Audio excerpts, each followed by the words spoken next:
Hello friends, स्वागत है आपका आज के इस लेक्चर में। दोस्तों, जैसा कि आप देख पा रहे हैं, आज के इस जीके लेक्चर में हम डिस्कस करने वाले हैं आरआरबी ग्रुप डी का प्रीवियस ईयर का पेपर। ये बेसिकली 11 दिसंबर 2018 का शिफ्ट 1 का पेपर है। चलिए दोस्तों, शुरू करते हैं आज का ये लेक्चर। और इसमें बेसिकली हम एनालिसिस करेंगे कि उस टाइम पे कौन कौन से क्वेश्चंस आए थे और उससे रिलेटेड क्वेश्चन जो हमारे फ्यूचर के एग्ज़ाम है उससे रिलेटेड क्वेश्चंस को हम इसमें डिस्कस करेंगे। ये जो सबसे पहला क्वेश्चन है दोस्तों, ये बेसिकली क्वेश्चन ये है, ये मेनली ज्योग्राफी से रिलेटेड है। ये बोलता है कि India is located at in the part of Asia. Basically India Asia के मैप में किस पार्ट में लोकेटेड है। यहाँ ऑप्शन दिया हुआ है नॉर्थ ईस्ट, साउथ ईस्टर्न और साउथर्न। दोस्तों, मैं क्या करूँगा कि मैं आपको एक मैप दिखाता हूँ। दोस्तों, ये है हमारा एशिया का मैप, जैसा कि आप देख पा रहे हैं। और आपको पता होगा कि मैप में रीडिंग कैसे करते हैं। ऊपर में नॉर्थ होता है, नीचे साउथ, और आपके राइट साइड में ईस्ट होता है और लेफ्ट साइड में वेस्ट होता है। आप देख पा रहे हैं कि ये हमारा है प्यारा भारत, यहाँ पे आप देख पा रहे हैं। अगर मैप में ये देखें तो बेसिकली ये हमारा साउथ में आएगा।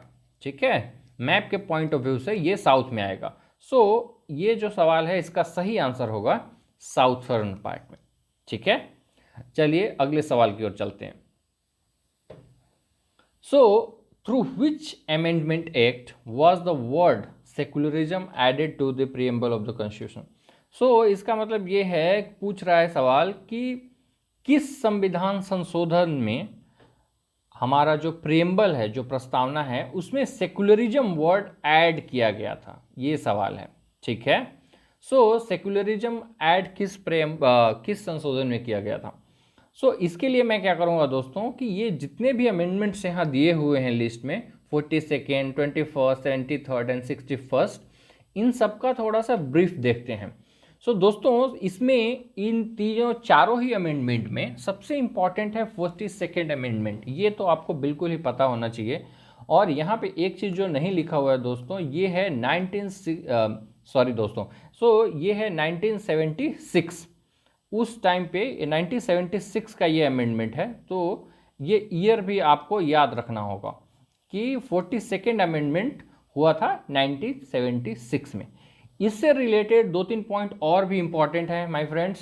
पहला कि उस टाइम पे गवर्नमेंट किसकी थी, ये थी इंदिरा गांधी की गवर्नमेंट, और इस टाइम पे इमरजेंसी लगा हुआ था। जैसा कि आपको पता होगा कि 1975 से लेकर 1977 तक इंडिया में 2 सालों तक इमरजेंसी रहा था, और इंदिरा गांधी ने इमरजेंसी लगाया था। इससे एक और भी इम्पॉर्टेंट पॉइंट ये आ जाता है दोस्तों कि इसे हम मिनी कॉन्स्टिट्यूशन भी कहते हैं, 42nd अमेंडमेंट को। इसका रीजन ये था कि कॉन्स्टिट्यूशन में बहुत सारे चेंजेस किए गए थे एक साथ, मेजर चेंजेस, इसलिए इसको मिनी कॉन्स्टिट्यूशन भी कहा जा सकता है। और ये भी इम्पॉर्टेंट पॉइंट आपके फ्यूचर एग्जाम में पूछा जा सकता है, इसलिए प्लीज़ इसको ध्यान रखिएगा कि 42nd अमेंडमेंट को ही हम मिनी कॉन्स्टिट्यूशन भी कहते हैं। ठीक है, और अब इसमें ये पॉइंट उतना इम्पॉर्टेंट नहीं है कॉन्स्टिट्यूशनल एक्ट वाला। 2 चीज़ें आपको ध्यान रखनी है कि ईयर, किस साल ये हुआ था 1976, और ये इसका जो निक नेम है वो क्या है, वो है मिनी कॉन्स्टिट्यूशन। अब इसमें जो 2-3 और हैं हमारे ऑप्शंस, पहले तो आपको ये समझना होगा कि ये सेकुलरिज्म वर्ड जो है वो ऐड किया गया था 42nd अमेंडमेंट से। ठीक है, तो इसका सही आंसर ए हुआ। लेकिन ये भी जरूरी है कि हम बाकी के ऑप्शन के बारे में भी थोड़ा बहुत डिस्कस कर लेते हैं, ताकि आपको पता रहे कि ये किससे रिलेटेड है। ठीक है, यहाँ देखिए दोस्तों, 21st अमेंडमेंट एक्ट ये हुआ है 1967 में, और ये रिलेटेड है हमारा 8th शेड्यूल से लेकर। ठीक है, दोस्तों आपको पता होगा हमारे कॉन्स्टिट्यूशन में इनिशियली टोटल 8 शेड्यूल थे, अब तो 10 हैं। 8th शेड्यूल में हमारा ये था, 8th शेड्यूल में हमारा क्या था दोस्तों, 8th शेड्यूल में हमारा था लैंग्वेज, और उस लैंग्वेज में हमारे चेंजेस किए गए थे। ठीक है, आप देख पा रहे हैं कि इसमें एक नया लैंग्वेज ऐड किया गया था उस टाइम पे, सिंधी। हमारे टोटल लैंग्वेज जो है ये अभी 15 है। ये देखिए आप यहाँ पे लिखा हुआ है कि ये टोटल लैंग्वेज जो है हमारे ऑफिशियल लैंग्वेज, उसको हमने क्या कर दिया था, इस 21st अमेंडमेंट एक्ट से बढ़ाकर उसको 15 कर दिया था। ठीक है, अब ये बाकी जो दो अमेंडमेंट है वो भी बहुत ही महत्वपूर्ण है my friends, 61st amendment act और 73rd अमेंडमेंट एक्ट। सो 61st अमेंडमेंट एक्ट हुआ है 1988 में, ईयर भी बहुत इंपॉर्टेंट है इसीलिए मैंने मेंशन कर दिया है इन तीनों ही अमेंडमेंट में। सो 21st अमेंडमेंट एक्ट हुआ है 1967 में, 61st अमेंडमेंट एक्ट हुआ है 1988 में और 73rd अमेंडमेंट एक्ट हुआ है 1992 में। सो 61st इसलिए इंपॉर्टेंट है क्योंकि इसमें हमारा जो वोटिंग का एज है उसको घटा के 21 ईयर से 18 ईयर्स कर दिया गया था, इसलिए ये अक्सर क्वेश्चन पूछा जाता है एग्जाम में। सो प्लीज इसको अच्छे से आपको ध्यान रखना है। 61st amendment act related to reduction of eligibility age for voting. ठीक है, वोट देने का जो एज होता है उसको घटाकर 21 से 18 किया गया है। और 73rd अमेंडमेंट पंचायती राज सिस्टम को लागू किया गया था इंडिया में। आपको पता होगा कि हमारा जो विलेज लेवल पे 3 स्तरीय पंचायती राज सिस्टम है। आपके एक पंचायत स्तर पे होते हैं मुखिया, उसके बाद होते हैं आपके गांव लेवल पे होते हैं वार्ड, उसके बाद पंचायत लेवल पे मुखिया और उसके बाद जिला परिषद। तो इसी को त्रिस्तरीय पंचायत सिस्टम बोलते हैं। ठीक है, सो आपको ये तीनों ही अमेंडमेंट याद रखने हैं। ठीक है, आइए अगले क्वेश्चन की ओर चलते हैं। सो ये क्वेश्चन है कि villi plant is located in, ये सारे कांस्टेंट क्वेश्चन है दोस्तों, किसी भी एग्जाम में आ सकते हैं। ये उस ईयर के, जिस ईयर में आपका एग्जाम हो रहा है उससे रिलेटेड नहीं है, करंट अफेयर्स नहीं है, ये फिक्स्ड है, कांस्टेंट है। अगर विलाई प्लांट किसी भी स्टेट में है तो वहां कभी नहीं चेंज होगा, उसी स्टेट में रहेगा, इसलिए ये कांस्टेंट पोर्शन पे हम थोड़ा ज़्यादा ध्यान देंगे। ठीक है, और जो हमारा जीके है, करंट अफेयर्स है, उस पर्टिकुलर ईयर से रिलेटेड जो क्वेश्चन है उसको हम थोड़ा सा स्किप करेंगे, फास्ट मूव करेंगे। ठीक है, सो विलाई दोस्तों आप ये देखिए ज़रा इंडिया का मैप, और इसमें मैंने ये हाईलाइट किया हुआ है कि विलाई ये है। ठीक है, और ये मैप अगर आप ध्यान से देखोगे तो ये छत्तीसगढ़ है दोस्तों। ठीक है, बगल में उड़ीसा है, इधर झारखंड है और इधर महाराष्ट्र, इधर Telangana. So basically villi plant हमारा लोकेटेड है कहाँ, छत्तीसगढ़ में। तो इसका करेक्ट आंसर हुआ ए। ठीक है, लेकिन मैप में आपको इन तीनों राज्यों को भी देखने आना चाहिए, इसलिए मैं एक बार थोड़ा सा आपको उड़ीसा, मध्य प्रदेश और कर्नाटका भी दिखाना चाहूँगा। दोस्तों कर्नाटका आपको पता है साउथ में है, सो ये आप देख पा रहे हैं कर्नाटका इधर है, आपका उड़ीसा इसके जस्ट बगल में है, दाहिने साइड में, मतलब कि ईस्ट साइड में। मैप में हमेशा ध्यान रखिए कि दाहिने साइड में ईस्ट होता है, ऊपर में नॉर्थ होता है, नीचे साउथ होता है और लेफ्ट साइड में हमारा वेस्ट होता है। ठीक है, सो उड़ीसा हो गया, कर्नाटका हो गया, और ये इंदौर जो देख रहे हैं ये बेसिकली पूरा मध्य प्रदेश है हमारे सेंटर में। ठीक है, सो आइए अब अगला क्वेश्चन देखते हैं। सो इसमें दिया हुआ है कि डैश तारीखे फिजूर Shahi gives the history of the first 6 year of Firoz Shah Tughlaq reign. So ये बोल रहा है कि किसके द्वारा तारीखे फिरोज शाही लिखा गया है, जो फिरोज शाह तुगलक के पहले 6 साल का उसका राज जो था उसके बारे में बताता है। तो इसका सही आंसर है दोस्तों जियाउद्दीन बर्नी। ठीक है, जियाउद्दीन बर्नीस तारीखे फिजूर Shahi gives the history of first 6 year of Firoz Shah Tughlaq reign. So Firoz Shah Tughlaq के पहले 6 साल का जो राज है उसके बारे में जियाउद्दीन बर्नी की एक पुस्तक है तारीख ए फिरोज शाही, वो बताता है। ठीक है, अगला सवाल देखते हैं दोस्तों। Among the following who is director general of UNESCO as of July 2018। ठीक है, सो ये उस ईयर का करंट अफेयर है, इसलिए हम इस पर ज़्यादा डिस्कस नहीं करेंगे, पर ये जरूर आपको बताएंगे कि इसका सही आंसर है ऑन्ड्रे एजोले। ठीक है, अब दोस्तों इससे रिलेटेड 2 पॉइंट एक्चुअली मैंने यहाँ हाईलाइट किए हुए हैं कि यूनाइटेड नेशन बहुत ही इंपॉर्टेंट हमारा एक इंस्टीट्यूशन है इंटरनेशनल लेवल पे, इसका डायरेक्टर जनरल कौन है ये आपको बहुत ही अच्छे से याद होना चाहिए। ठीक है, अभी रिसेंटली इनको एक्सटेंशन मिला है, मैंने इस पर एक वीडियो भी बनाई थी दोस्तों। सो एंटोनियो गुटेरस जो है हमारे यूनाइटेड नेशन के डायरेक्टर जनरल हैं अभी। दोस्तों आप वो वीडियो जरूर देखिएगा, मैं इसी तरह से बीच बीच में जो भी इंपॉर्टेंट घटनाएं होती हैं डालते रहता हूँ वीडियो जीके से रिलेटेड। सो प्लीज़ आप हमारे वीडियोस को फॉलो कीजिएगा। ठीक है, और यहाँ पे हमने दिखाया है कि अभी भी ये यूनेस्को के जो चीफ हैं, जो डायरेक्टर जनरल जिनको बोला जाता है, ये हैं ऑड्रे एजोले। ठीक है, ये अभी भी हैं, और 2018 में भी यही हैं, बेसिकली उसी टाइम से ये चले आ रहे हैं, अभी भी उसी पोस्ट पे हैं। ठीक है, अगला सवाल देखिए दोस्तों, India's first runway on sea bridge will come up in which state और यूनियन टेरिटरी। ठीक है, ये उस टाइम के करंट अफेयर से रिलेटेड है। मैं आपको यहाँ पे मैप दिखाता हूँ दोस्तों। सो यहाँ पे पहले देख लेते हैं कि ऑप्शन क्या क्या है। लक्षद्वीप है, गोवा है, चेन्नई है और केरला है। सो यहाँ पे आप देख पा रहे हैं नीचे में मैंने हाईलाइट किया हुआ है अगाती एयरपोर्ट। ठीक है, इसी एयरपोर्ट ये बन रहा है बेसिकली। सो ये बेसिकली है ये कि ये रनवे बन रहा है सी ब्रिज पे। सो समुद्र के बीच में एक ब्रिज है और उस पे रनवे बनाया गया है ताकि फ्लाइट उस पे लैंड कर सके और वहां से फ्लाई कर सके। ये बहुत ही यूनिक कॉन्सेप्ट है दोस्तों, पहली बार हो रहा है इंडिया में, इसलिए इसको अच्छे से आपको याद रखना है। ऑल्दो ये क्वेश्चन रिपीट नहीं होगा, पर ऑब्वियसली आपको ये याद रखना है कि इससे रिलेटेड अगर कोई सवाल होता है, अगर आता है करंट ईयर में, तो वो आपको याद रखना है। सो इसका सही जवाब है दोस्तों लक्षद्वीप। सो लक्षद्वीप में इस एयरपोर्ट का नाम है अगाती एयरपोर्ट, ये प्लीज याद रखिएगा।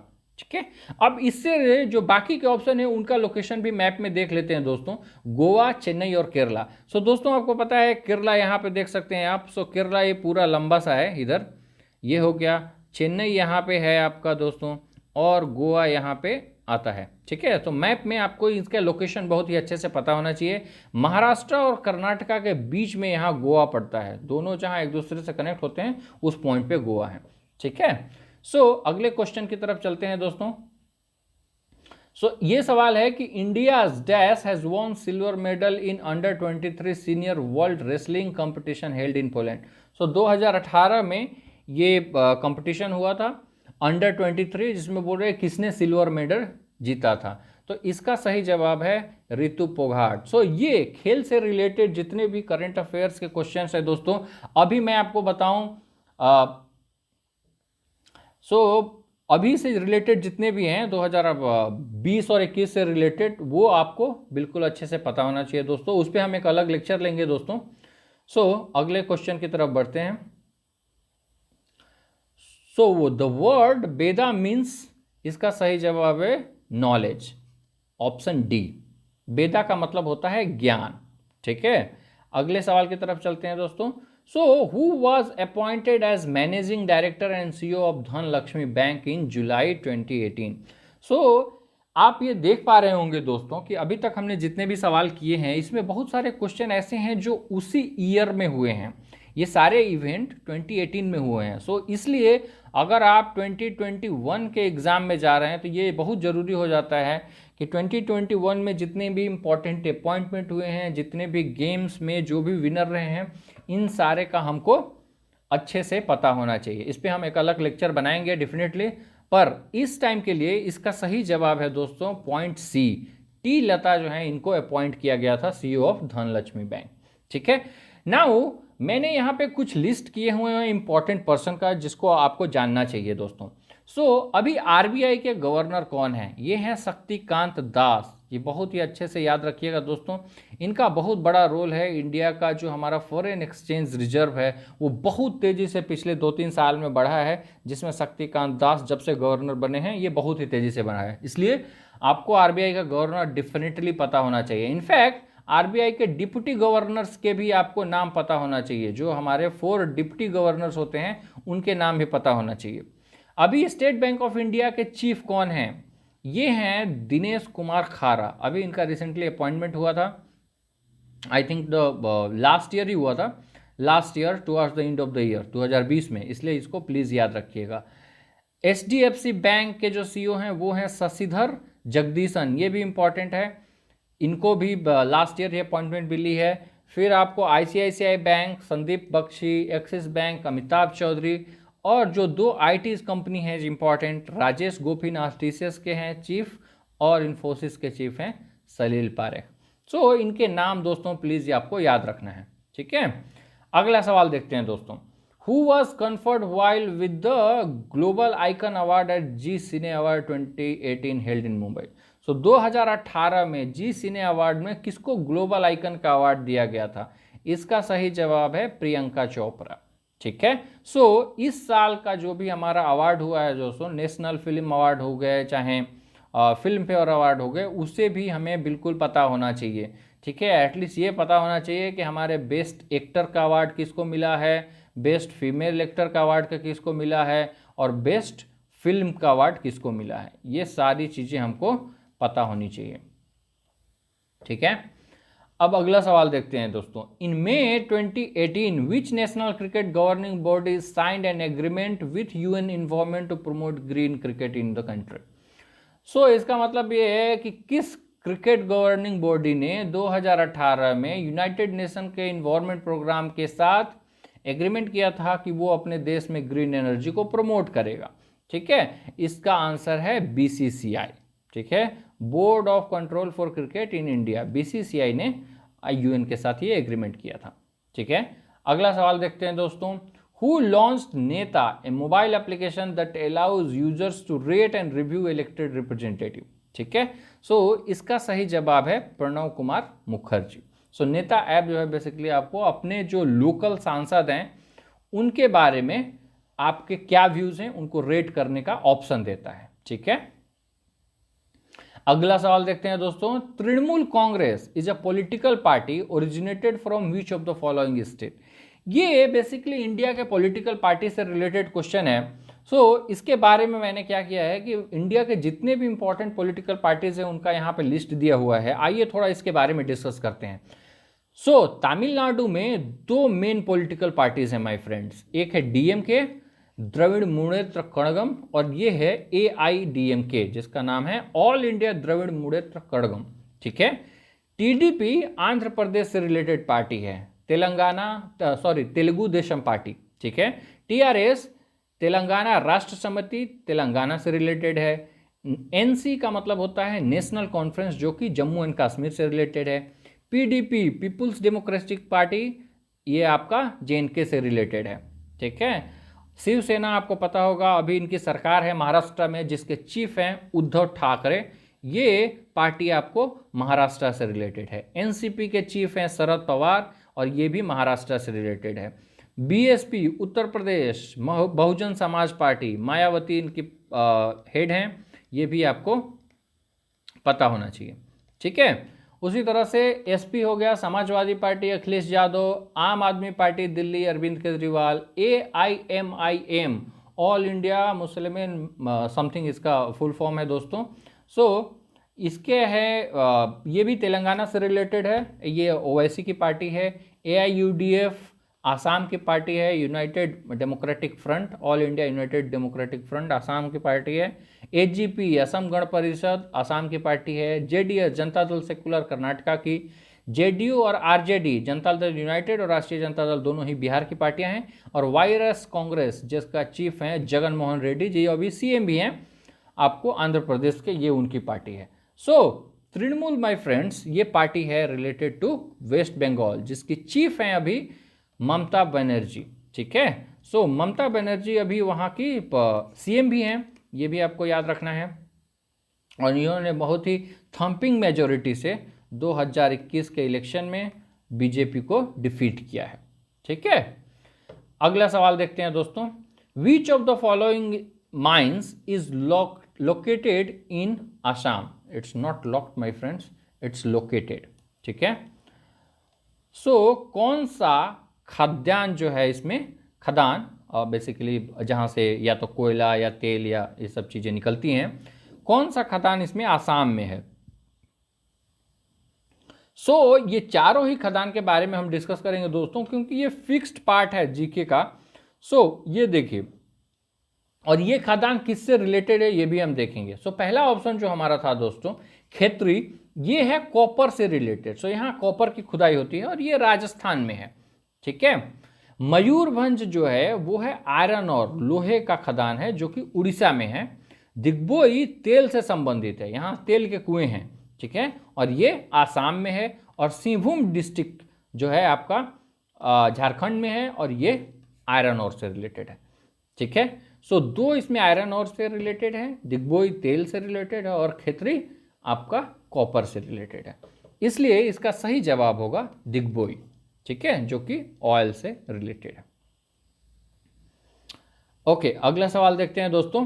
Who is the chief minister of Orissa as of August 2018।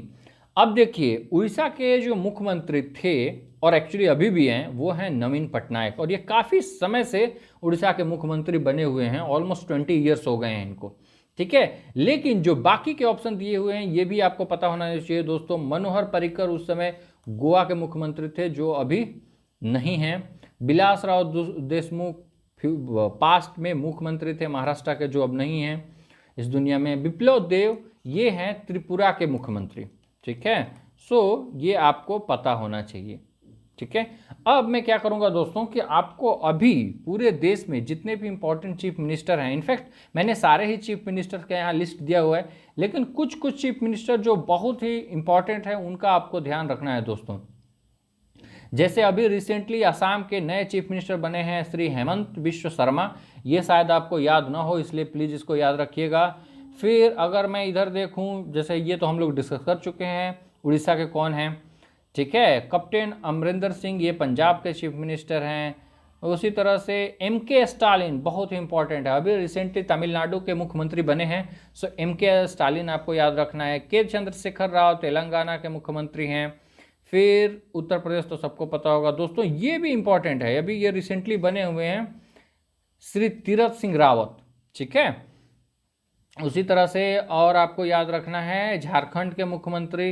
वैसे तो दोस्तों देखिए तो सारे ही याद करने हैं, वो इम्पोर्टेंट है, पर कुछ कुछ महत्वपूर्ण है जो आपको याद रखना है। यहाँ आंध्रा के चीफ मिनिस्टर हैं YS जगन मोहन रेड्डी, ठीक है। सो आप इस स्लाइड का स्क्रीनशॉट ले सकते हैं दोस्तों, जिससे आपको आसानी होगी बाकी के स्टेट्स के चीफ मिनिस्टर को याद करने में, ठीक है। आइए आगे देखते हैं। So the national football museum is in which country, किस देश में राष्ट्रीय फुटबॉल म्यूजियम है? सो इसका सही जवाब है इंग्लैंड माय फ्रेंड्स, ठीक है। अगला सवाल देखते हैं। Which of the following programmes has been launched by the ministry of drinking water and sanitation? So पहला ऑप्शन है स्वच्छ पानी योजना, स्वच्छ वातावरण योजना, स्वच्छ सर्वेक्षण योजना, स्वच्छ सर्वेक्षण योजना, स्वच्छ किसान योजना।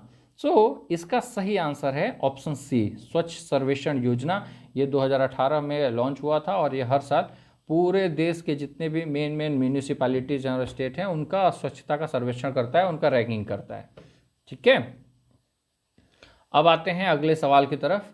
इसमें बताना है कि dash is the name of one of the many drummers of the Beatles. So पहले आपको ये जानना है कि द बीटल्स क्या है। ये है इंग्लैंड का एक बहुत ही फेमस वो रॉक बैंड पार्टी, ठीक है, रॉक बैंड पार्टी है। सो इसके ये पूछ रहा है कि कौन एक ड्रमर है बेसिकली, ठीक है। सो इसका आंसर है दोस्तों रिंगो स्टार। ये बहुत ही थोड़ा हटके सवाल है, जनरली ऐसे सवाल पूछे नहीं जाते हैं, पर ये द बीटल्स बहुत ही फेमस रॉक बैंड है यूके का और बहुत ही फेमस है दोस्तों, इसलिए ये सवाल आपसे पूछा गया है, ठीक है। अगला सवाल देखते हैं। चौधरी चरण सिंह जयंती और the birth anniversary of Chaudhary Charan Singh is on dash and is जोर्ड एज अ किसान दिवस, ठीक है। सो बेसिकली पूछ रहा है कि चौधरी चरण सिंह का जयंती कब मनाया जाता है, जिसे किसान दिवस के रूप में मनाया जाता है, ठीक है। सो किसान दिवस मनाया जाता है 23 दिसंबर को चौधरी चरण सिंह के जन्मदिन पे, ठीक है। अगला सवाल देखते हैं दोस्तों। Dash does not belong to the class Annelida. सो एनेलिडा क्लास की एक प्रजाति होती है बेसिकली ये जीव जंतुओं की, उसमें पूछ रहा है कि इन सारे ऑप्शन में कौन एक एनेलिडा क्लास की क्लास का जीव नहीं है। सो इसका सही आंसर है एस्कैरिस, ठीक है दोस्तों। सो इस तरह से हमारा आज का लेक्चर समाप्त होता है दोस्तों। मैं चाहूँगा कि आप कमेंट बॉक्स में ज़रूर लिखें कि आप किस तरह के क्वेश्चंस को डिस्कस करना चाहते हैं, ताकि हम आपके लिए वैसे सवाल लेकर आ सकें। थैंक यू दोस्तों, thank you for watching today's session, thank you so much, please take care.